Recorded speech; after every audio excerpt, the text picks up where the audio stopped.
En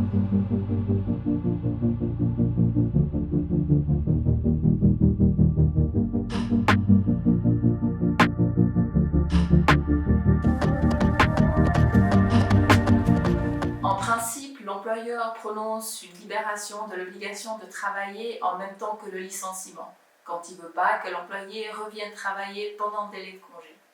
Ça peut toutefois se faire aussi à d'autres occasions, par exemple lorsque l'employé fait l'objet d'une enquête pour harcèlement sexuel.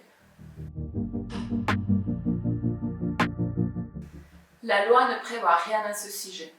D'après la jurisprudence, c'est le rapport entre la durée de la période de libération et le nombre de jours de vacances à prendre qui est déterminant. En règle générale, un tiers de la période de libération peut être considéré comme vacances. Ce n'est toutefois qu'une ligne directrice parce que l'employé doit avoir assez de temps pour chercher un nouveau travail. Si la recherche d'emploi aboutit assez vite, l'employeur pourrait imposer plus que le tiers. En revanche, si ça prend plus de temps, l'employeur pourrait être amené à payer le solde de vacances à la fin du contrat. La compensation des heures supplémentaires sous forme de congé nécessite l'accord des deux parties. Cet accord doit aussi porter sur la date de la compensation.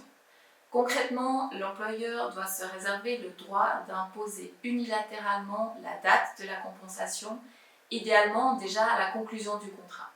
À défaut, l'employé pourrait refuser de compenser ses heures supplémentaires pendant la période de libération.